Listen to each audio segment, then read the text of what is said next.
This is a show with no particular niche, baby. It's always about hanging out. Maybe we'll laugh at some stuff, maybe we'll learn something new, but it's always about hanging out, me and you. Hi, hello, and welcome to That Thing with James. I'm your host, James. And welcome back, or welcome for the first time. 我叫 James, or 我叫 Jianhong Kuaigu. 我是38. Yeah. This is the 38th, or my 38th birthday special. Yay! Poppers go off. Everyone cheers. Bring me a good cake, something I like. Shower me with gifts. And yes, generally yes. It's my 38th birthday special. This is not the 38th special I've done, but it's not the first birthday special I've done.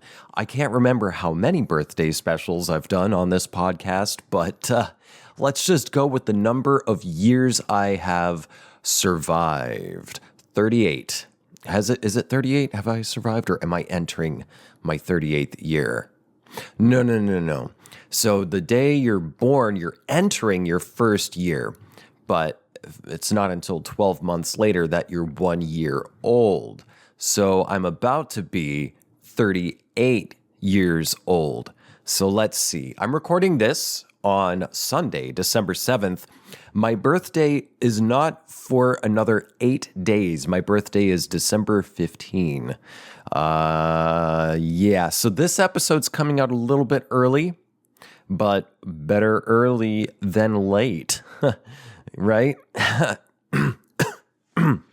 Well, I have some fun topics lined up for today's episode. We've got some funny fungi and a very unique practice in, of course, Japan, the land of very unique practices. Something called, Ruikatsu. We'll talk about that in today's episode. But first, before we get to the stuff, some quick business. If you want to help support the show, give me a little birthday gift, become a patron at patreon.com/thatthingwithjames. Once more, that is patreon.com/thatthingwithjames. The link is written in the episode description. Now, what do you get? You actually get something in return. You get a whole lot. I think we're over 130. Yeah. You get, in return for your patronage, you will get over 130 bonus episodes. And dare I say, the bonus episodes oft are quite fun. It's almost as if these free episodes are a warm-up round before I really dig in the bonus episodes at patreon.com/thatthingwithjames. There's different tiers that offer different perks. The baseline is $5. That's what I value my time and experience and labor at. $5 will get you 30 days of access to all 130 plus bonus episodes. And to those of you who are already patrons, thank you so much. You rock. Patreon.com/thatthingwithjames. That's in the episode description, the link. Also there you will find my show subreddit, show email, which I don't check, but like maybe once a year just so that it doesn't lapse.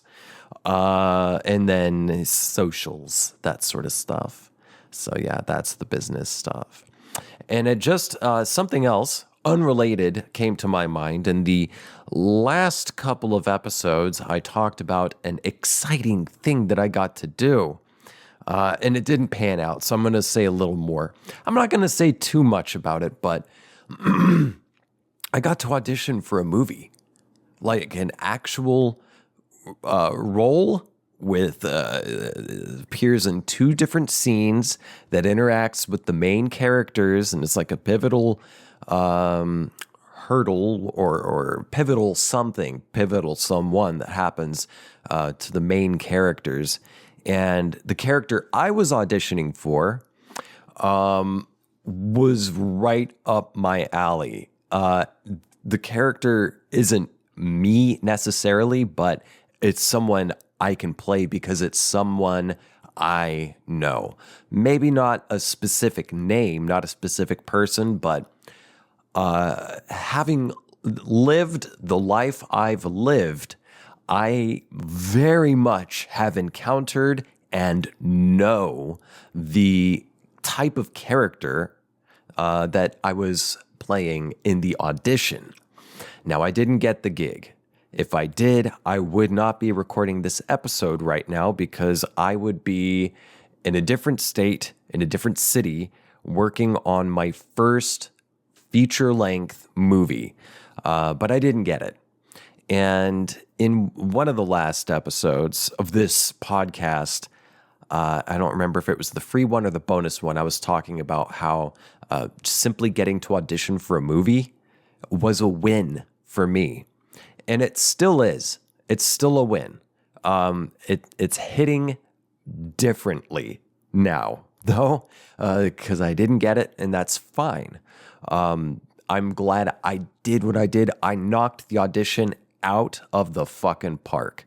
So any sort of changes or anything needed, it would be nothing I could change, be it the way my body's built, the way I look, where I live currently, that sort of stuff comes into play, or maybe they had someone else in mind already, whatever the case is, or they found someone that better fits the picture they had in their mind.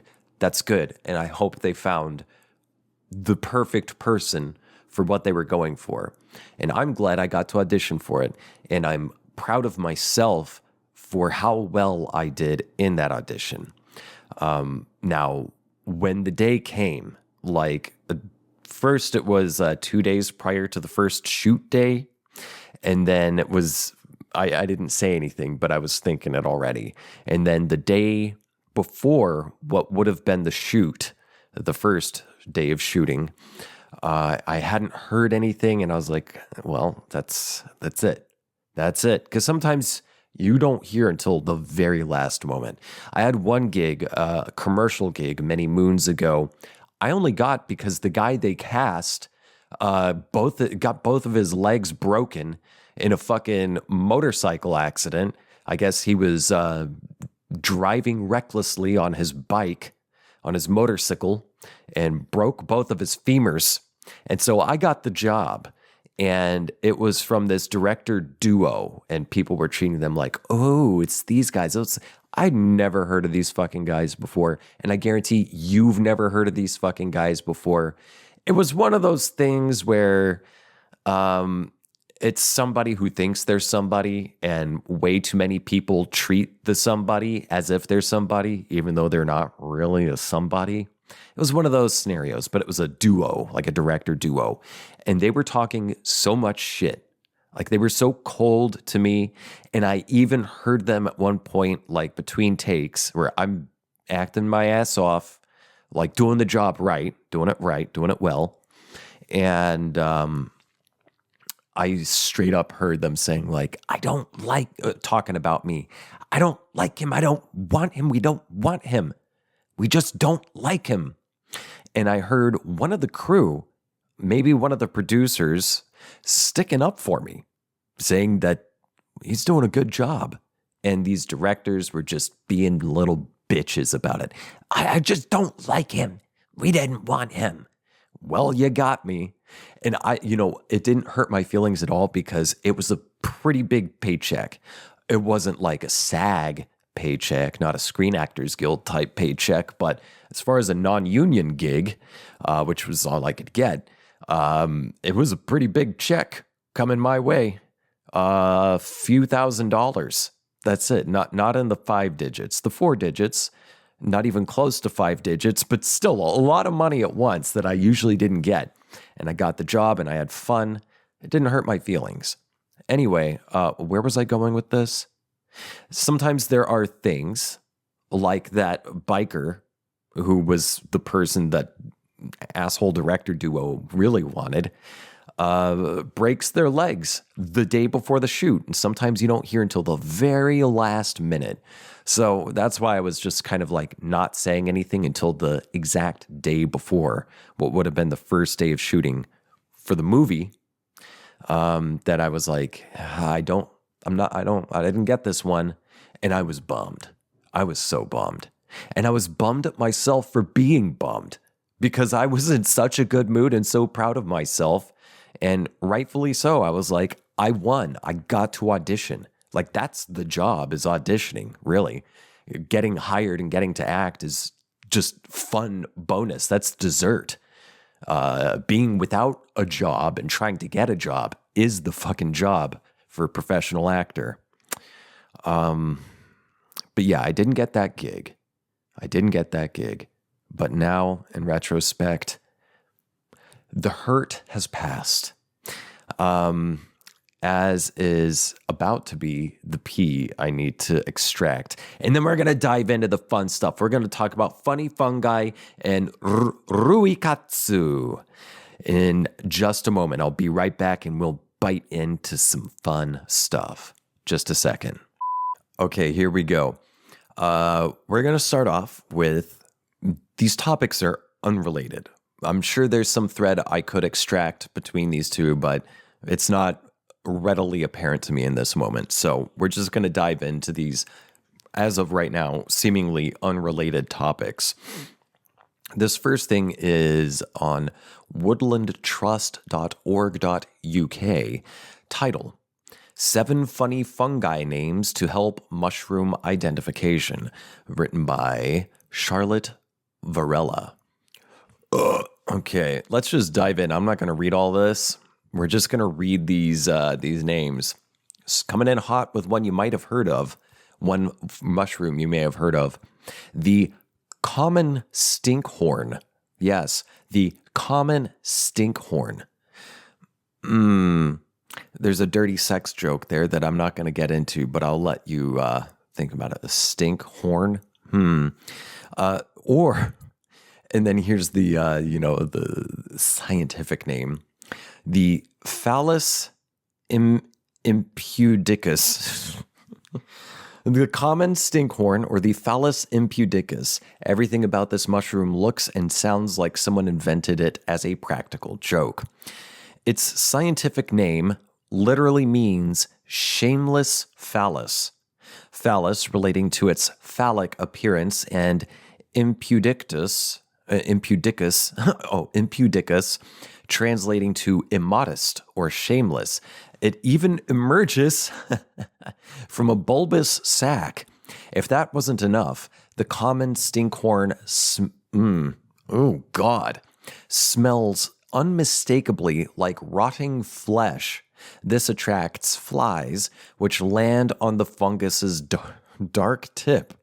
This is covered in an olive green slime called gleba.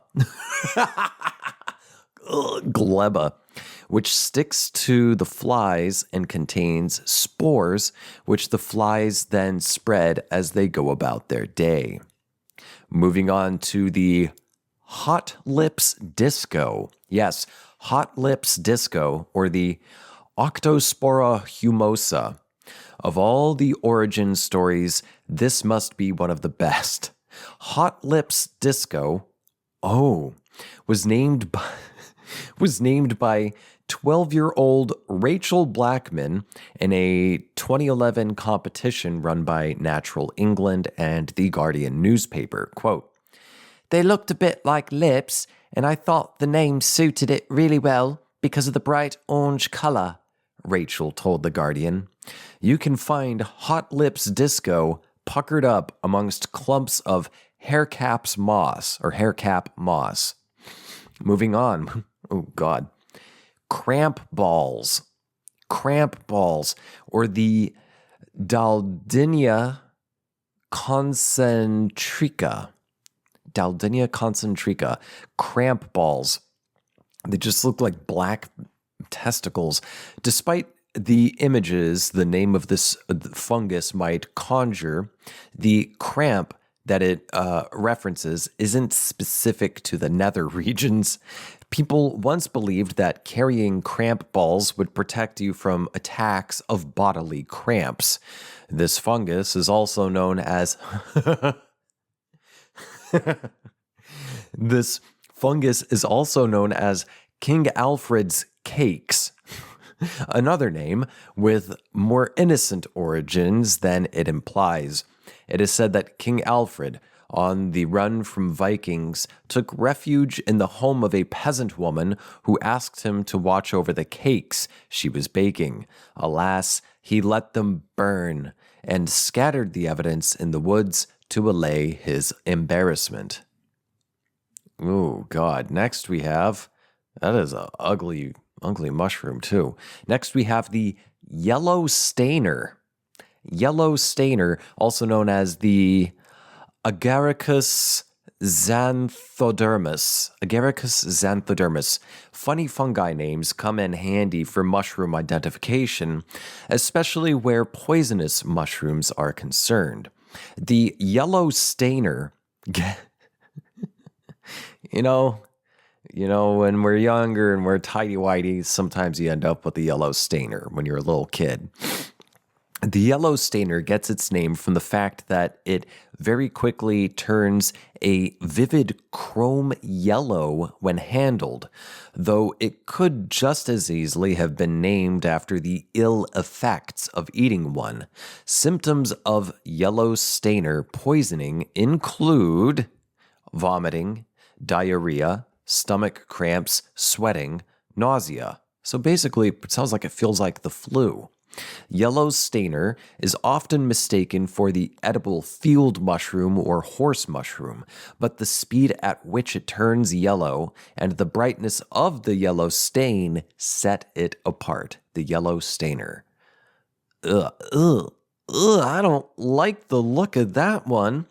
The one I'm talking about is wolf's milk slime mold. Wolf's milk slime mold, or the Lycogala terrestre. When you first set eyes on these pink pustules, wolves probably aren't the first thing that spring to mind. Yet, this is where they get their name, based on the pinky orange, milky gloop that oozes out when you pop one. Ugh, what the fuck, brother? Ugh. Perhaps wolves were once said to drink it? ? Or maybe somebody crept close enough to a nursing wolf to scrutinize the state of its milk. And this one looks not as ugly, but still not great. And the name is also not great. We have the silky piggyback. The silky piggyback, or the Asterophora parasitica. By the way, these scientific names, I've not read any of this before. This is going off the dome as I'm reading it. Yes, I am literate. We don't know what a silky piggyback involves, and we aren't sure we want to find out. What we do know is that it makes for a very descriptive mushroom name. The 4 in Asterophora is a form of pharaoh, meaning to bear or carry, hence piggyback. The silky part comes from the fine hairs on the mushroom's cap, which give it a silken appearance. You could also say the name piggyback comes from where the mushroom grows, on top of other mushrooms, particularly the charred-looking remains of the blackening brittlegill. Ooh. Okay. This one is called hairy curtain crust. Yes, the hairy curtain crust. Images in my mind. Also known as the Sterium hirsutum. Sterium hirsutum. The hairy curtain crust is a name that would make your grandmother blush. Thankfully, whoever christened this fungus didn't have their mind in the gutter. Break down the scientific name and you'll find that sterium means tough, very apt for crust fungi, and hirsutum means hairy, which refers to the upper surface of this fungus. When it's young and fresh, the curtain part is thought to reflect the rippled edges of fruiting body, which look partly like drawn curtains.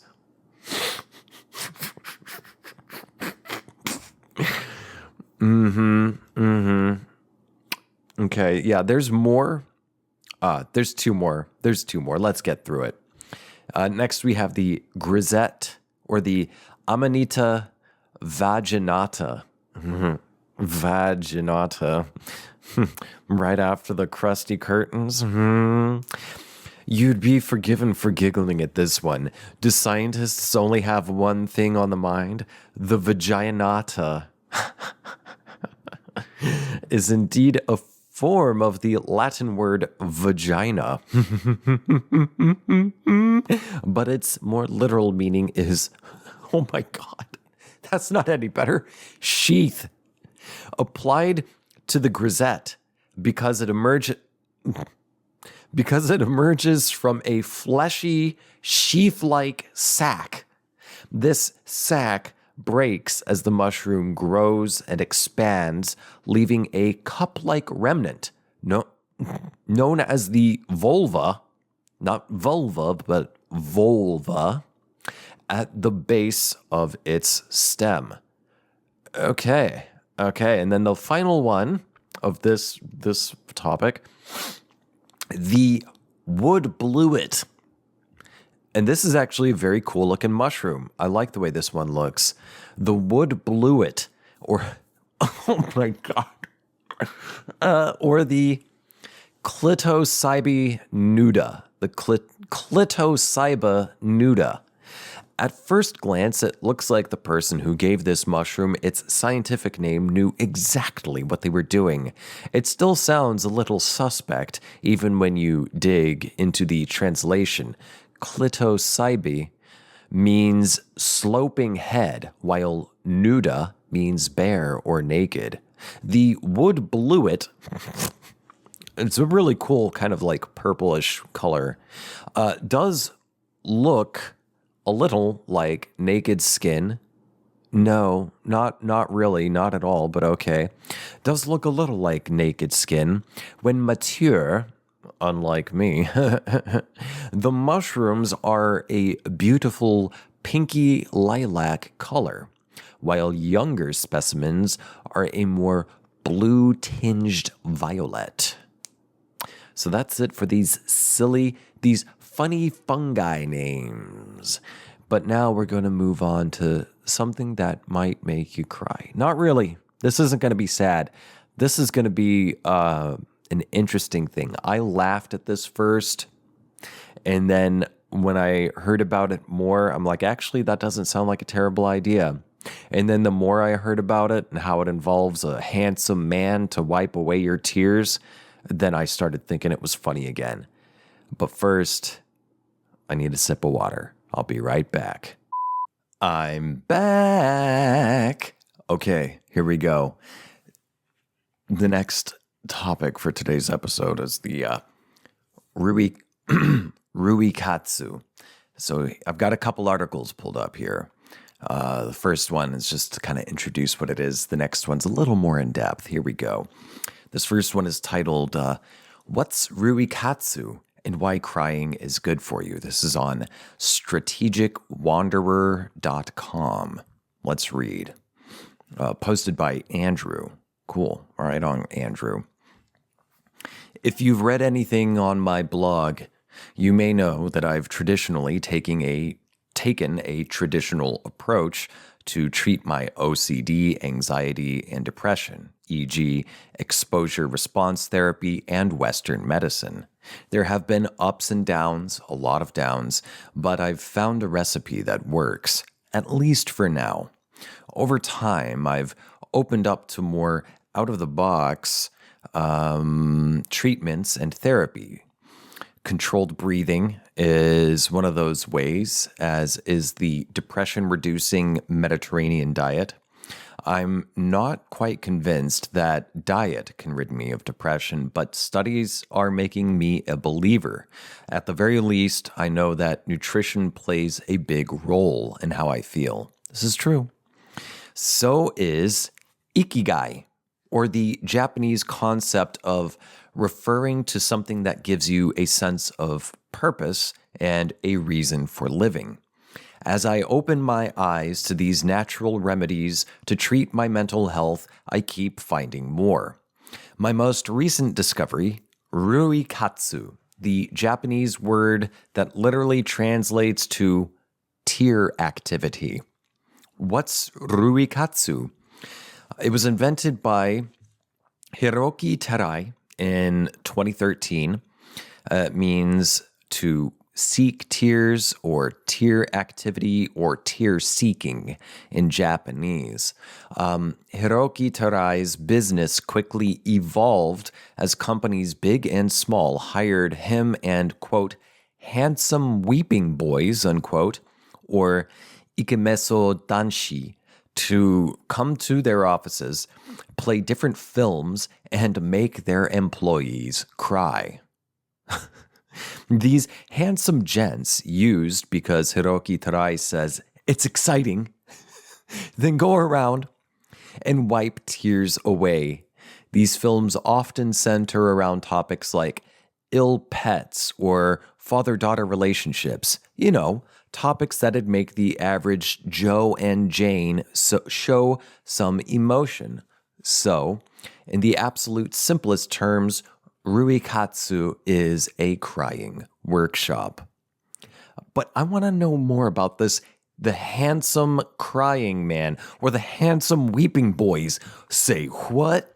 So we're going to jump on over to this BBC article from 2016 titled, "The Handsome Weeping Boys Paid to Wipe Away Your Tears." That is a handsome man. Yeah. All right, here we go. There are about 10 of us sitting in a conference room in an office block in Tokyo, and a man has just put on a selection of film clips. As the music blares from tinny-sounding speakers, a heart-rending story about a deaf man and his daughter begins. The daughter is struck down with a terrible illness and is rushed to the hospital.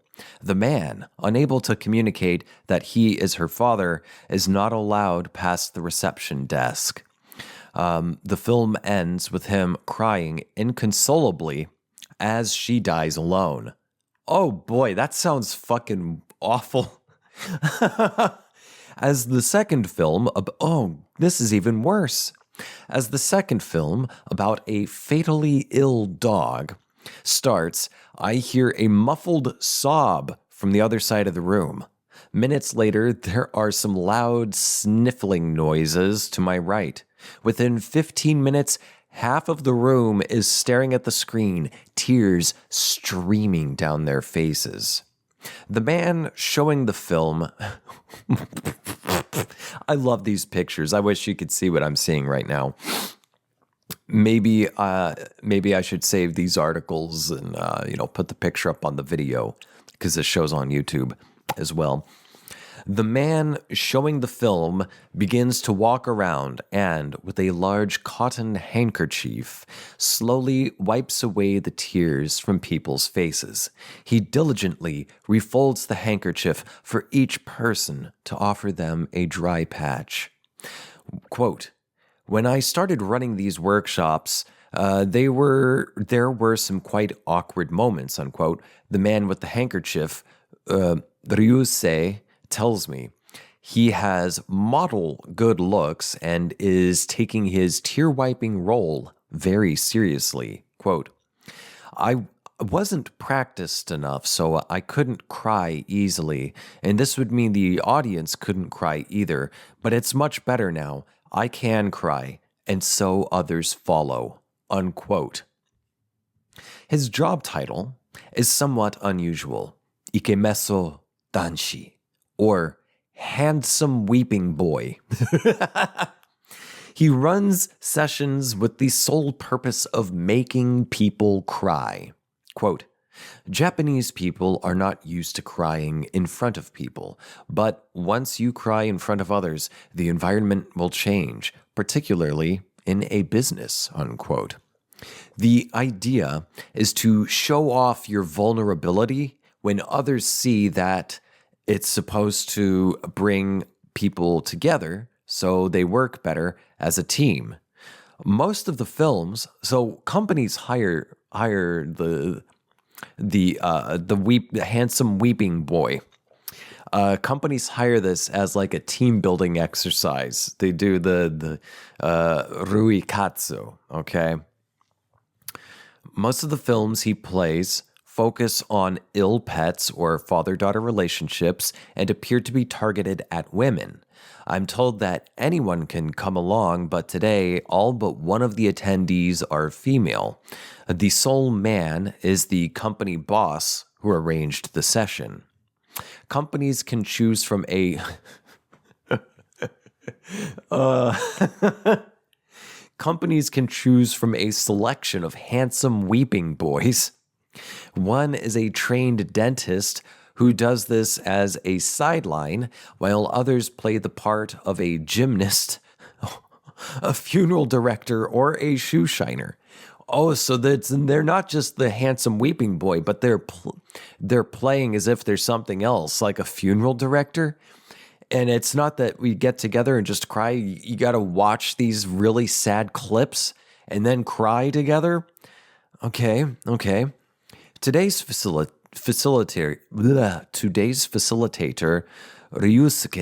Ryusei, is known as, quote, good-looking but slightly older weeping boy, unquote.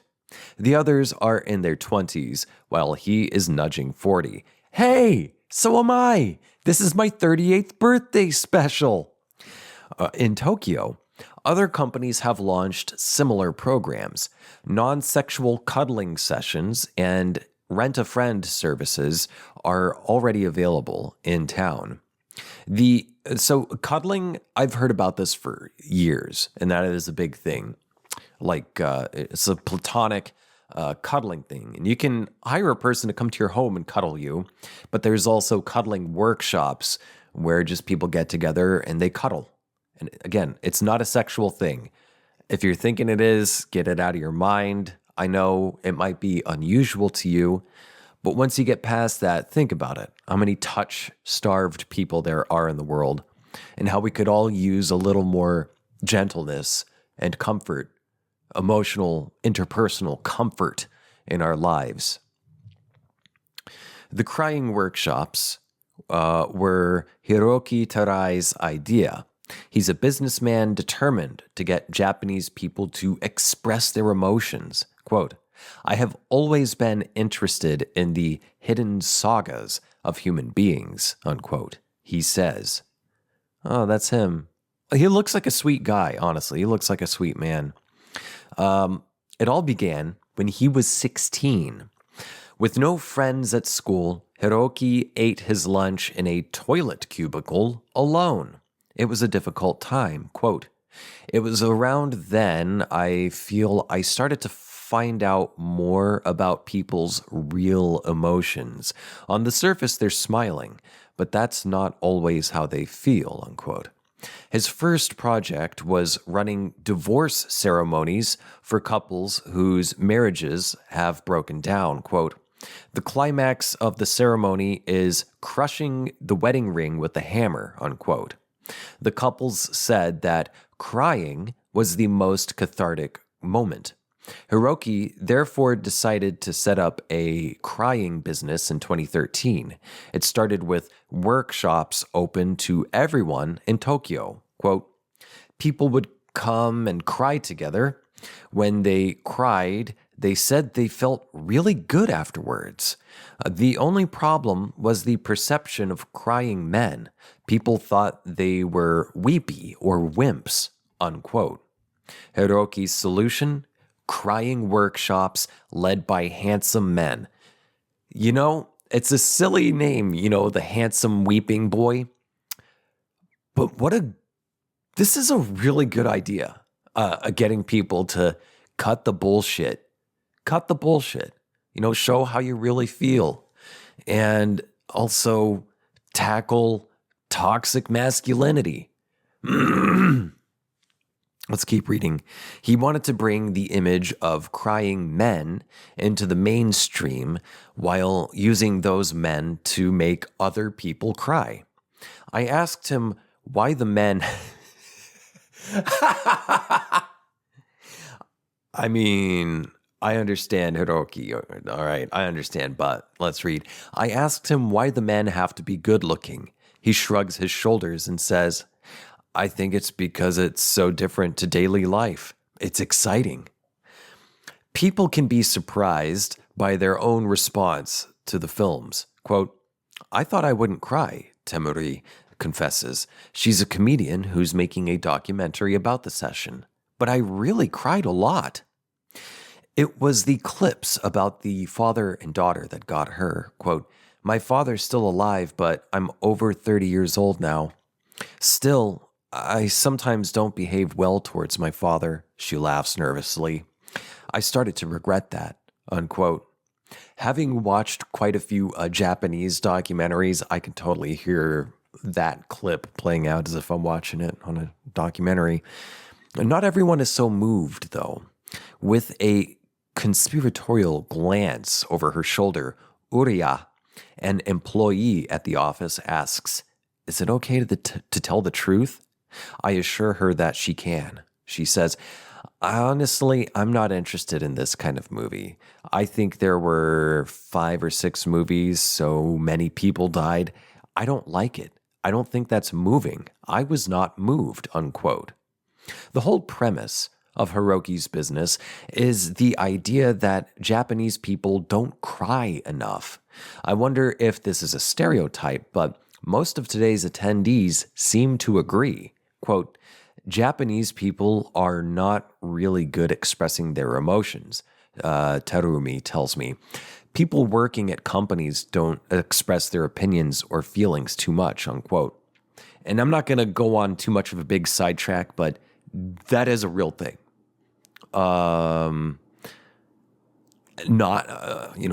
People getting too old, people having, company power positions simply because they're old and not letting young people get anything. It's kind of similar to America in a lot of ways.